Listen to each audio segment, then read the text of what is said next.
What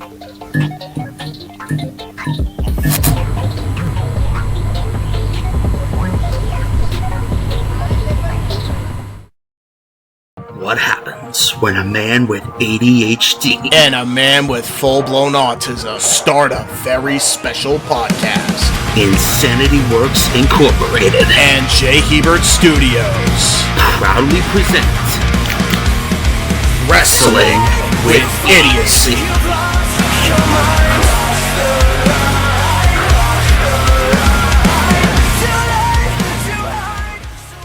Hey, Tony. Yeah? No, you're not Tony. I'm talking to Tony. I'm on the phone. Tony. You did it. Yes. I'm telling you, you did good. You did good.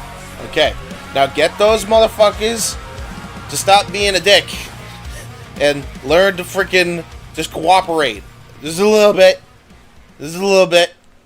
Yeah, like, tell Jack Perry to stop being a bitch, and tell Phil Brooks to stop being so butthurt. Okay? Otherwise, great show. Talk to you soon. Okay, bye. Welcome, ladies and gentlemen, to Wrestling with AZ. You should have told them, hey, don't forget to learn how to book your freaking talent properly. Hey, to be fair, I can't really tell him that considering he did that this week. I'll text it to him later, don't worry. But no, it's like, to be fair, I mean, we're recording this between All In and All Out, and yeah, it's kind of hard to say that what he kind of did. It's the exception, not the rule. It is the exception. I will give him. Now do it every week. God damn it. All right. But yeah. Welcome to Wrestling with Idiocy. I guess in this case now, since I'm kind of introducing this, I'm fat fuck number 1, James Ebert. And I'm fat fuck number 2, the Wrestling Encyclopedia, Casey Gallagher. Yeah. So yeah. Real quick before we actually properly begin this. You kind of caught me off guard and I needed to take a shit, so can you hit the pause button? Okay, I'm back from taking a shit. Yeah, that's what they needed to know. Well, hey, you kind of caught me off guard. So, anyway. Yeah, so AEW. This is the podcast we had planned. So this is the one we are now releasing today, before the festivities of All Out weekend. Originally supposed to be before All In, but then the stuff happened last week, so we held off until now. So here we are. All Elite Wrestling is a company that has produced many memorable matches, moments, and memories in the very short history of 4 years now? About that, yeah. So 5 if you want to count All In. So there you go, 5 years. And there's a lot of memories that I have that are that kind of shaped what All In, or AEW, I say All In because All In literally happened last night. But AEW, and yeah, we're just going to be kind of going over them. Our favorite memories, matches, and moments. This is the happy podcast, because it's very happy. It's time to have happy times, happy fun times. You and I, and we've documented this on the podcast before, but our first real big thingamajiggy when it comes to big event that we've attended to live was Best in the World 2017. And yes. that was a fun event with a lot of memories that we had. That's where we had met Cody Rhodes when he was the Ring of Honor World Champion. He just won the belt. It was a fun time. But yeah, I think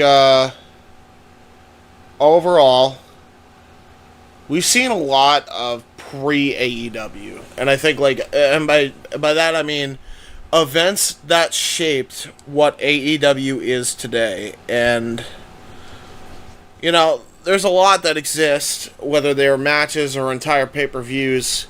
For those who haven't seen it yet, we covered Wrestle Kingdom 12. Mike, Owen, and I did.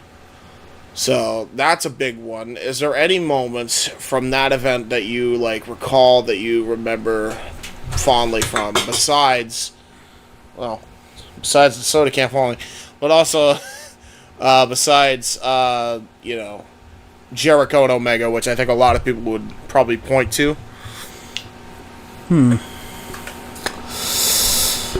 I feel like that's the big one for me. Right.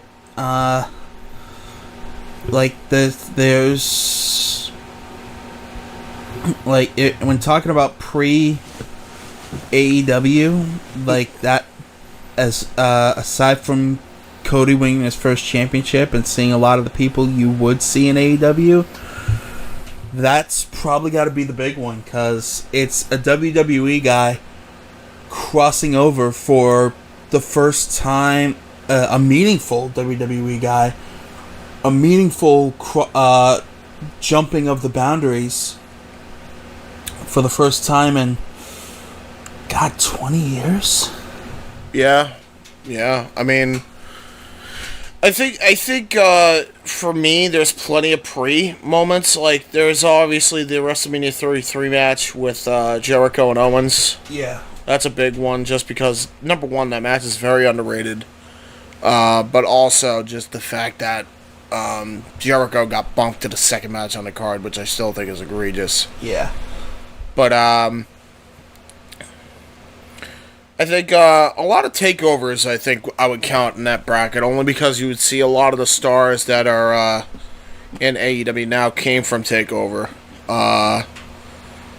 Still love those matches with Keith Lee and Dominic Dijakovic. They're so good. Yeah, or Dijak as he's known now. He's just back to Dijak. Really, really enjoyed. I think I enjoyed a lot of the Adam Cole stuff, especially his feud with Gargano. God, how do you even describe TakeOver New York? Yeah, being there live, it was something special, man. It was really, I think, the end of the era for Black and Gold in my eyes. I still stand by that. Like, that's where it peaked. Yep. And I was there live for it, so it was a hell of a moment. Let's see. I would probably say, because we're not going to spend too much time on the pre stuff, but I think what stands out between why I put Wrestle Kingdom 12 in the bracket is it was really the first time where top to bottom, up and down the card, AEW could be a thing, because the match card was phenomenal. And in my honest opinion, I think it's the first perfectly booked show ever. Maybe, I mean, there might be a few others that I'm not thinking of, but like, it's really hard not to like go to that event as like, wow, this is like perfect from top to bottom type thing. You know what I mean? Like, I don't know if you saw the entire card. Did you go back and watch a lot of that, or no? I think I watched some of it, but not a whole hell of a lot. Yeah. Top to bottom, it's a great show, and a lot of the guys that were on that show, from the Young Bucks to Minoru Suzuki to Hiroshi Tanahashi, Okada even. Yep. And Naito, like, all of them would eventually show up in AEW in some capacity, one way or the other. Sorry, there we go. Sorry. Go on. Yeah, you're fine. I think one of my favorite memories would definitely have to be some of the stuff from All In, because you would see MJF debut on that show, at least to a bigger audience. You'd see, Young Bucks obviously do their thing with Omega's fighting, of all people, Mysterio, Bandito, and I think Rey Fenix. Yeah. Which they had to rush because they damn near went over time with the Marty Scurll and Okada match.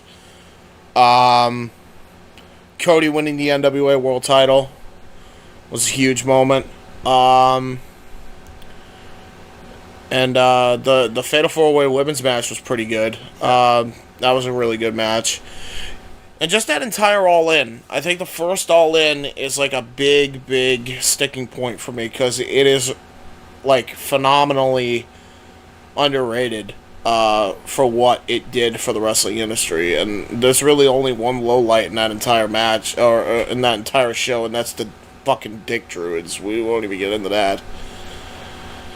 But yeah, I think if you're gonna mention the favorite AEW moments, you have to. I feel like you have to kind of mention the moments that kind of shaped AEW into what they are today. Yep.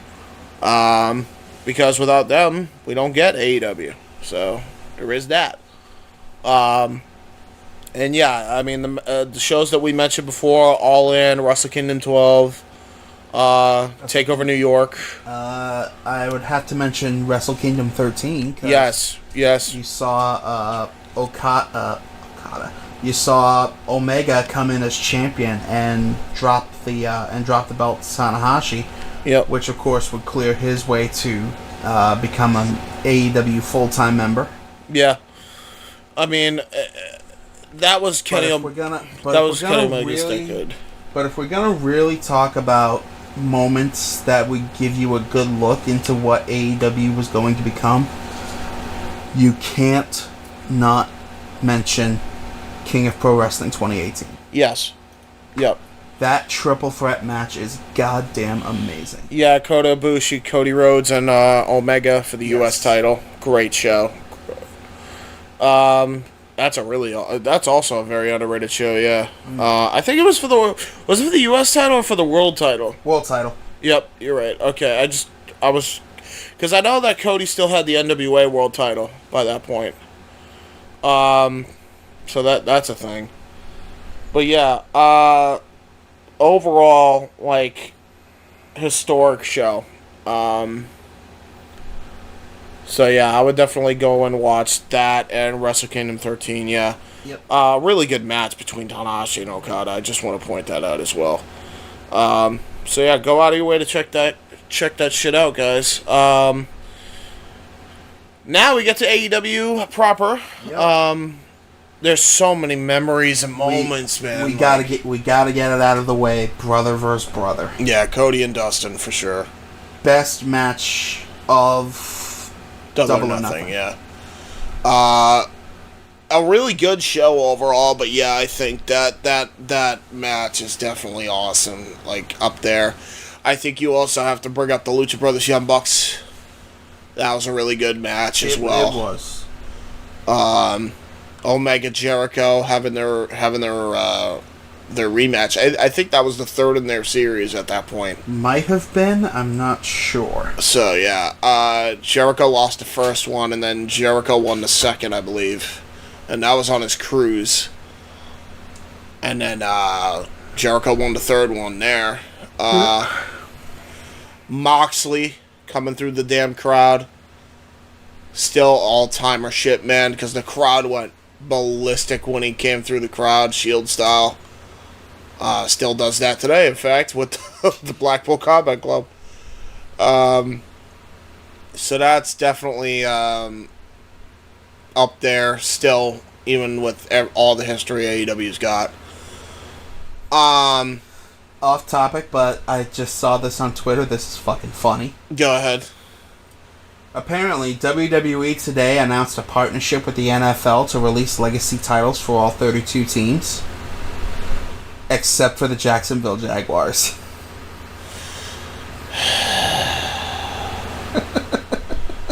That's so dumb. Just give them a belt. It's fucking funny, though. It is funny, but just give the... Who gives a shit? It's football isn't wrestling. Like, Vince... Piss off with this. Whatever. Anyway.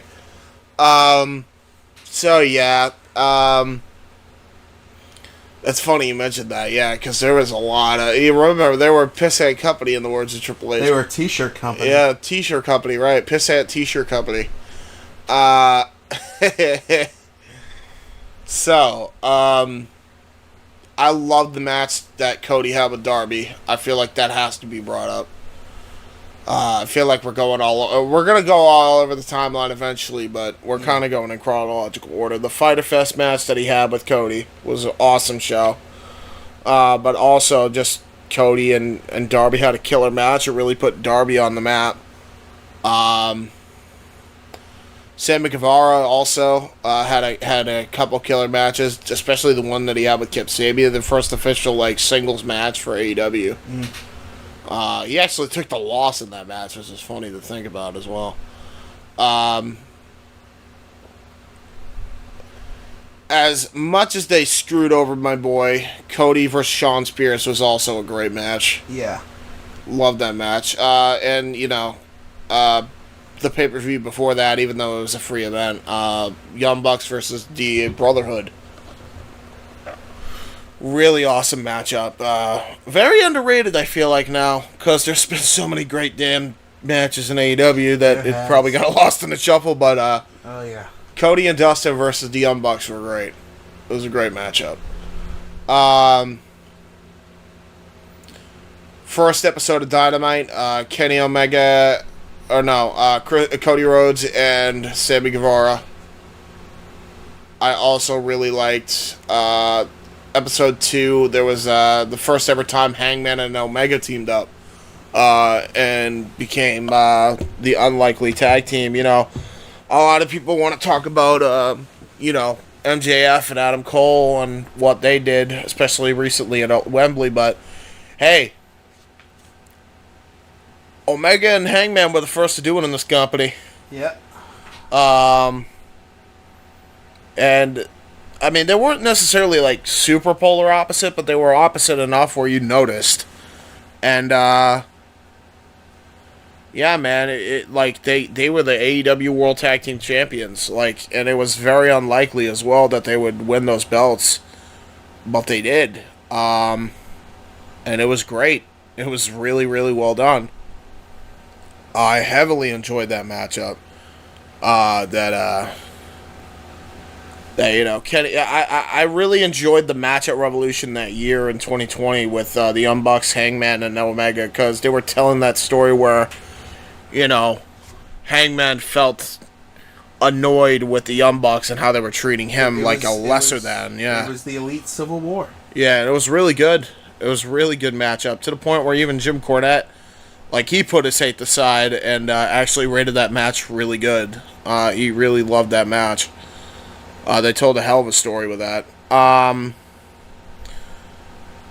love, and again, I think we're jumping definitely all over the timeline, but, moments that I remember, Brody Lee debuting, even though it was in the pandemic. It should have been in Rochester, and I'm so pissed he never got that moment, but, Brody Lee debuting, as the Exalted One of the Dark Order. That was fun. But yeah, that's those are early AEW, moments that I could think of. In their first 2 years, there was a lot. So many that I can't even, name. So, that said, Casey, any memories you want to kind of give? I would be remiss if I did not mention not necessarily the first one, but the second Blood and Guts match. Yeah. Holy shit, what a war.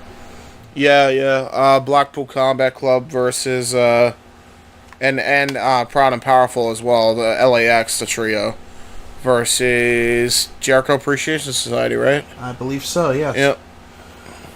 And then, I think you mentioned this earlier, but Stadium Stampede and Anarchy in the Arena are just too goddamn much fun not to talk about. Yeah, those matches are always fun. I enjoy them. Those matches are a riot. Literally and figuratively. Yes, quite literally. They're a riot. Let's start a riot. Sorry. Let's start a riot. Riot. But yeah. Any more memories that you got? Matches, memories, it could be anything. Punk MJF. Yeah. You can't say enough about it. Yeah, and the best melodrama in pro wrestling of the last 25 years. That, and I think Omega and Hangman also, great melodrama. I still hope one day we get that Fatal 4-Way between those four. I want that match. Because there's so much story between all four of them now that, like, you have the perfect way to do it. So, yeah, I think those are the two best told stories in AEW's history, I think, long term, right? I think so, yeah. Yeah, so hats off to them.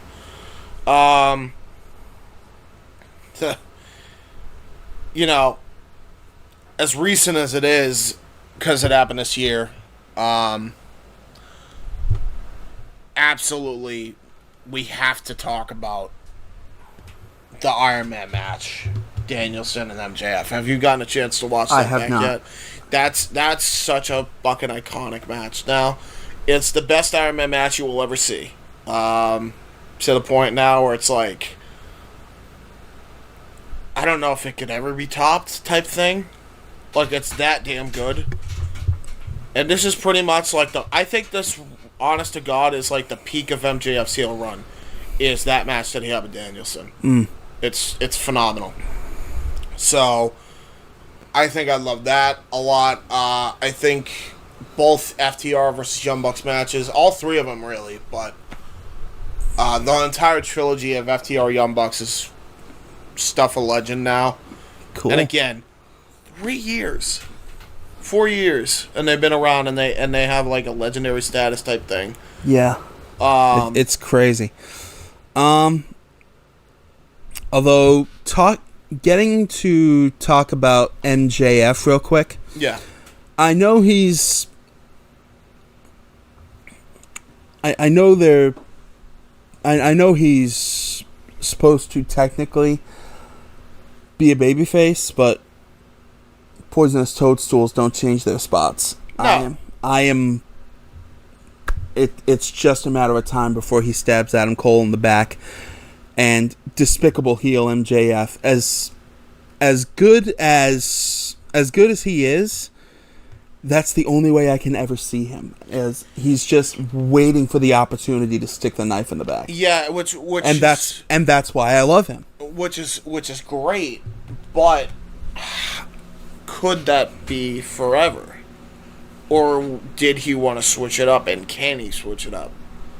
Because I think it's fun to admit at this point, like, you know, MJF and Adam Cole's story has been awesome. It's been great. It's been so good. It's been incredible. Like, this is what got me back to watching AEW on a full on basis now. Because, like, I think I was so gung-ho, like, MJF should fight Punk and Omega and Adam, and that's the best. It should be building it out. It's like, they completely went outside of the box with this whole Adam Cole stuff. And they took a fucking risk turning MJF into a babyface. Man, thus far it's paying off. It's hugely paying off. At this point, it's like, it's one of those things where I didn't see him as anything else but a heel. But now, as especially as they tell this story, and I don't know how long they're going to tell this story as we go, but I look at this whole thing with these guys in particular, and I'm thinking, can you turn Max now? Can you just turn him back at this point? I don't think you can, because the story is so told beautifully of why he was a scumbag, especially that babyface promo, like the initial babyface promo he cut on Dynamite, which I haven't seen. This was, you know what? Honestly, we'll pause here. I want you to watch it, because that you'll understand what I mean when you see this. And I'm talking, before we go and pause, this shit, guys, is like all-timer. And if you haven't watched it, I'd also stop what you're doing here, pause it on here, and then go watch this, and then come back. So now I have educated properly Casey's much-needed history on the history of MJF and Adam Cole in real time. I thought you were going to stop right there and say history of the history. History of the history, yes. We just saw the Dynamite 200 promo where Max turned face officially, and the lead up as well with a couple of big things that may have not been covered in the promo package. So what'd you think now seeing all that? Well, I still think it's going to be super delicious when he finally turns back heel. Yeah. It depends on how, though. It does, because I could see it. Don't get me wrong, but I like it. MJF as a babyface right now. I like how they're going about it.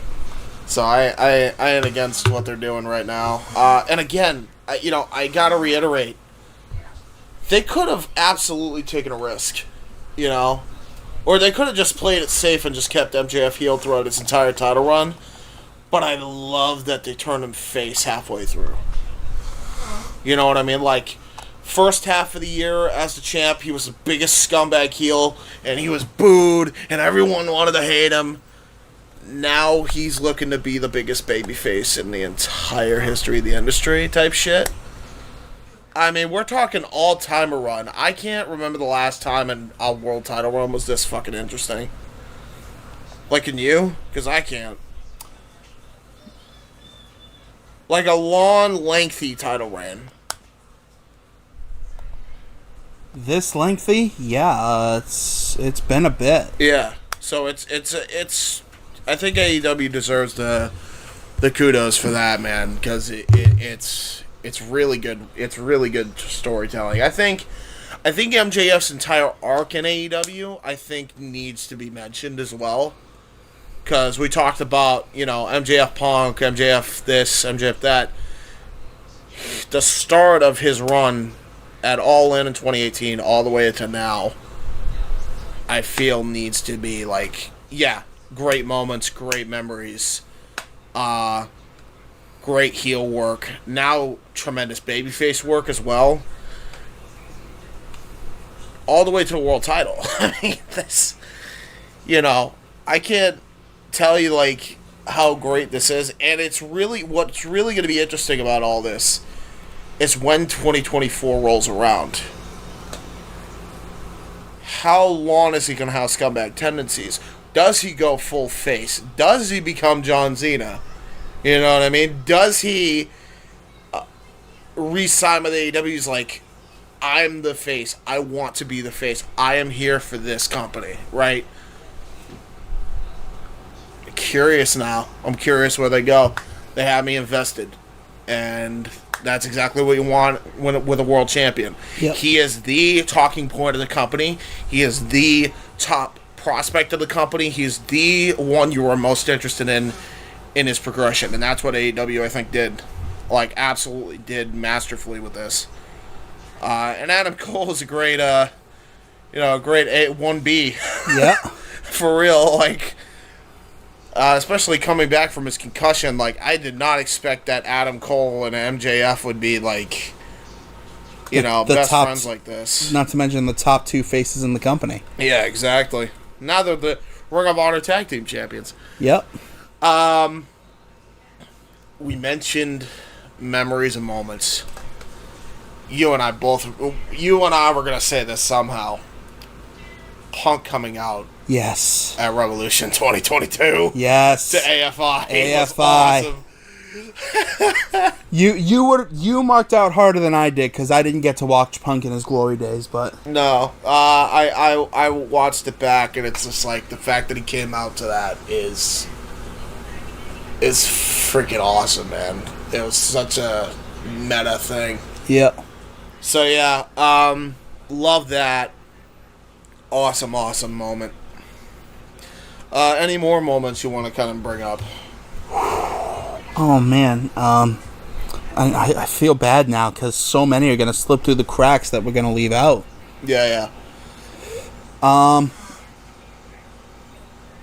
Well, it might be for memes more than anything, but holy shit, Jack Cartwheel. Yeah, I mean, true, that was recent. Yeah, Jack Cartwheels, go on. He does cartwheels. But he's also an amazing worker. Yeah, he is a really good worker. Okay. So, memories from Dark, episode 2 of Dark. I admittedly did not watch a lot of Dark, so this is your arena. Wait, is it episode... No, yes, episode 2 of Dark. If you have not watched this, go back and watch it. Omega versus Janela. Hardcore match. Oh, Death match. It was outstanding. Yeah, that was fun. That was a lot of fun. Rampage, obviously the first dance. Punk coming back. I mean... Well, can we also talk about Christian Cage the week prior? Yes, winning the Impact World Championship, yeah. Off of the belt collector himself. Yeah, Kenny Omega, that was fun. That whole run with Christian and Impact was great. Yeah. But yeah, just in general, like, I think Rampage's first few episodes were fucking great. That first dance episode is still the shit of legend, man. Like, I don't even care. Drama aside, that moment, well, you can never take that away from Phil, ever. And as a wrestling fan, man, like, we've been waiting for that moment for years. Felt like. And it was just outstanding to see. I still go back and watch that moment. It was great. The match, I don't know if you've seen this match. Darby Allin, Sammy Guevara, and Andrade El Idolo for the TNT title triple threat match. Oh my god. I have not. Such a good match. If nobody has seen it, go out of your way to seek this out. Great TNT title match. Great triple threat between three of the very best in the world to ever do it. It was outstanding. It was great. Let's see. You know what? You want to talk about memes? Jade Cargill and Shaquille O'Neal versus Brandy and Cody Rhodes. Just for the fact that Shaq actually wrestled good, number one. And number two, Shaq went through a fucking table. I mean... motherfucker took a bump through a table. Like, and how big is Shaq? Shaq is 7'2" or thereabouts. Yeah, so, like, he's taking a bump, he's bro. a big dude. That's a lot of fucking gravity against you. And he just took all that through a table. So, that was fun. Let's see. Memories. We mentioned FTR Young Bucks. Okay. Another funny memory for memes. Arcade Anarchy. Do you remember this? I remember hearing about it, but I didn't see it. So it was Actually, no. So it was the Best Friends versus Kip Sabian and Miro. And this is like during the tail end of Miro's Best Man phase. And it was a really fun match. And this actually made that whole thing of the transition from Miro to being the what do you call it? The fucking The Redeemer? The Redeemer, yeah. Poor Sabian getting shit canned by him on Dynamite was insane. The segment, I can't even remember everything that happened in the segment, but he just basically talked down to him like he was like an absolute child.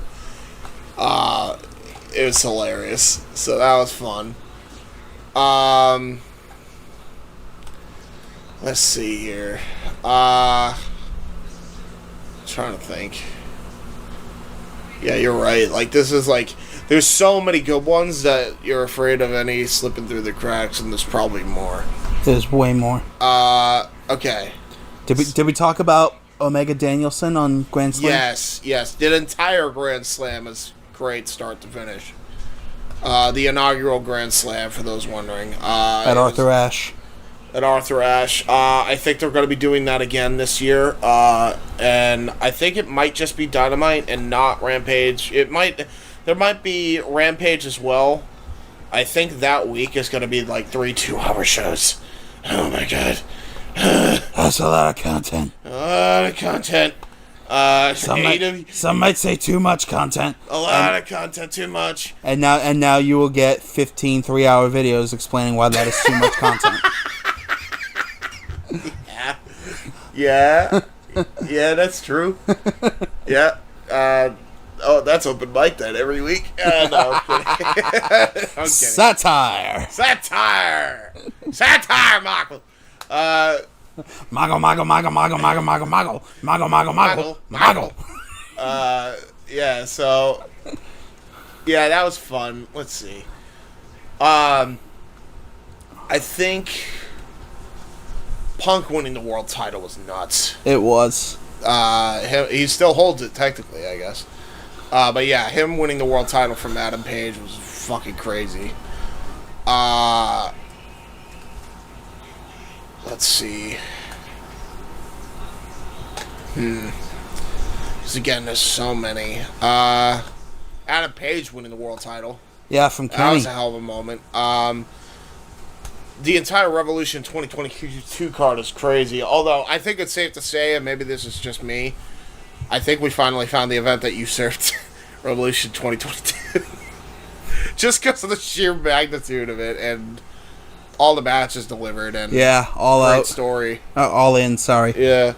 So, but yeah, the entirety of All In this year, All Out 2022, great memories, great moments.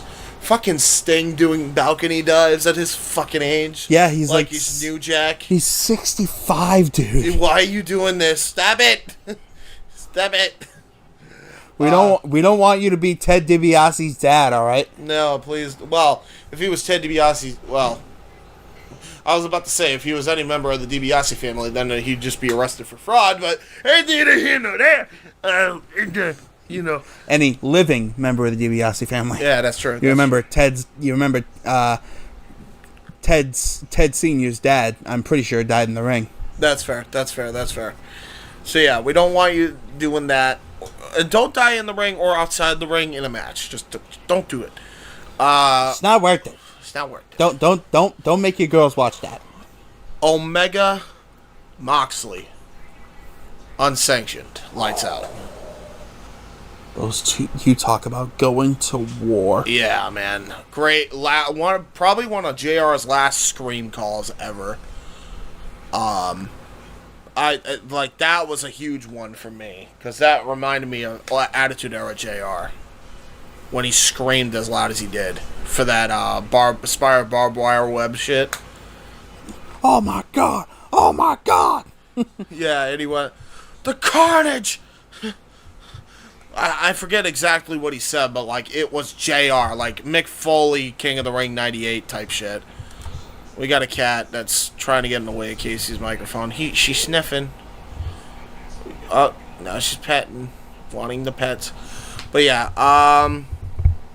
goddamn cat, come on, kitty, get over here. What are you doing? Okay. Yes, we know you are cute. You're a cute kitty. Not that they can see. Not that they can see. Yeah, she's like rubbing all over the mic and around Casey. Anyway, so yeah. That's fun. That was a great match. I guess for memes now, we can look back on it as like, oh man, the exploding barbed wire death match did not end right. It did not. Although, I will say the match was great. The match leading up to the explosion was great, yes. Yes. And then the explosion sucked. Yeah. Although I will say I am glad that AEW decided to own that mistake and put it in as an Easter egg and Fight Forever. That was fun. That was funny, yeah. You know they're doing a Battle Royale fucking thing. A Battle Royale, not the mass type, but they're doing Stadium Stampede. Stadium Stampede is an online thing. Yeah, that's weird. I'm not sure how to feel about it. I think it's just... Why not just make it a match type? It's 5-on-5, not 30+. You know, Battle Royale. But, whatever. whatever floats their boat. Come here, little girl. Little girl, you're getting in the way of the microphone. Little girl. Okay. Let's see. We're probably going through everything here at this point, I feel like.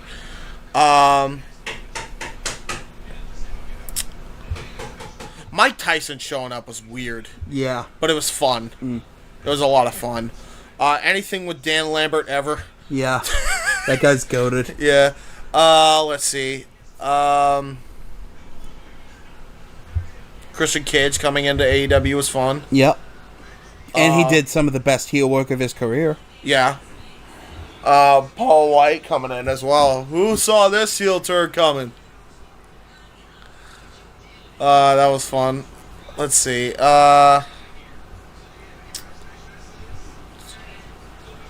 TNT title, specifically when Darby won the match against Cody to win the TNT title from him. That was awesome. Yep. Brody Lee match. Cody and Brody. Dog collar. That whole tribute show to Brody Lee as well was just amazing. Yeah. Best tribute show of all time. Let's see. I can't think of much, because there's so many of them that you kind of forget and it gets lost in a shuffle type thing. But any memories that you kind of want to point out, or did we kind of I think we've covered all the major ones, but I do have to say this, and it's probably a bit cliche, but it's true. You know what my favorite great AEW moment is? Go ahead. The next one. It is cheesy, but that's true. That's fair. I guess just because I don't want to how many minutes on the thing do we we're at 41 and a half. Okay, so you know what? We'll talk a little bit about it because I feel like it deserves a mention. Hats off to everybody that did All In, man. Yep. That show was fucking awesome. You want to talk about memories and moments. I mean, Sting and Darby coming out to Seek and Destroy was nuts. Yeah. I got to go back and watch that show on full volume because I had to turn the volume way down for the watch party. I could barely hear shit. Yeah, so that was awesome. Fucking dude, right. Saraya winning the world title when she was told she could never wrestle again a couple years prior. And then she got cleared. And now she's world champ. And she won it at fucking Wembley. Wembley! In front of 80,000 plus, bro. That was crazy. And same with Christian Cage and Sting as well, because their careers were technically over too, and they got to perform at Wembley. Just in general, everybody that was on that show, hats off and mazel tov. So, little clap, golf clap in the microphone.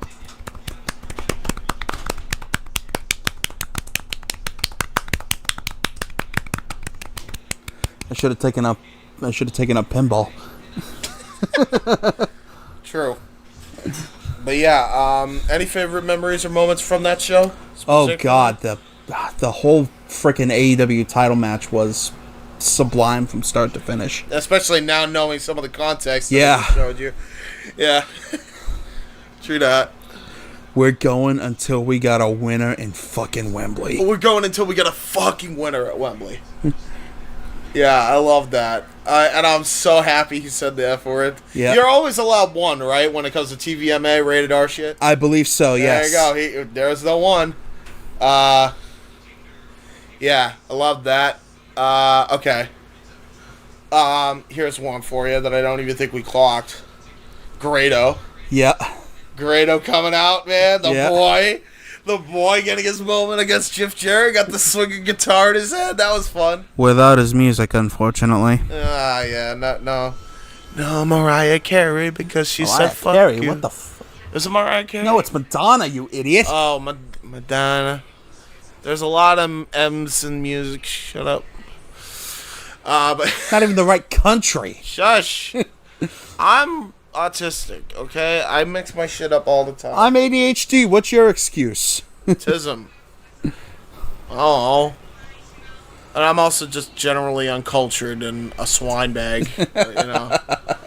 There is that. Speaking of bags, we actually heard Taz say yam bags on the show. Yam bags. Yeah, he did. Yeah. Right in the yam bags. Right in the yam bags. Yep. Yeah, so fun stuff all around that show. Hook getting his moment in Wembley was so awesome, bro. Yes. FTW title match was great. Did you watch back the Adam Cole MJF World, tag title win as well? I did, yes. Yes. Yeah, that was great. That was good shit. So that was fun.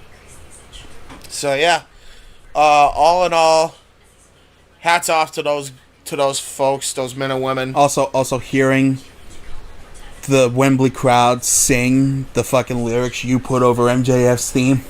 Yeah. Better than you. Yeah. I didn't shout know. out these wolves. I didn't realize James had 81,000 fans in Britain. Well, considering that there is about like 600,000 on that video. Yeah, that makes sense. Makes sense. At least 81,000. Hey, at least half of them knew. So yeah, that whole main event was great. And yeah, I agree. I can't wait for the next AEW great moment. Yeah. And really, like... And it may happen sooner than we think. Yeah. All Out's coming up, and we're going to be doing a watch party for that. Yep, that'll be this coming Sunday. So might as well just plug our shit now, because we didn't on the last one because of the somberness. Yeah. So, you can find me on Twitter at CTroop19. You can subscribe to Insanity Works Incorporated on YouTube. Channel name is Luke Lynch. Luke12 Lynch on Twitch, and some variant of that as well on Tumblr.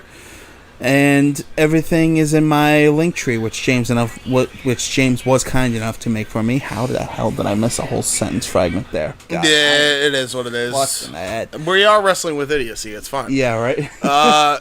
You guys can also follow me on YouTube, youtube.com/user/JHEBERTSIDE95. I have a link tree as well where all my shit is, except for Instagram, because for some reason that got completely banned. I don't know what the fuck happened, because I did nothing wrong on Instagram, but okay.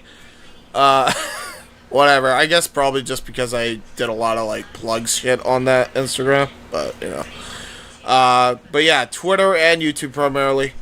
And I also have a PayPal, so if you guys feel the need to donate or something, that option's there too. But yeah, FTW Watch Party coming up on my channel and the FTW main hub. There was the open mic night and Impact Emergence and AEW All In watch-along events for the Jeff Meacham Network.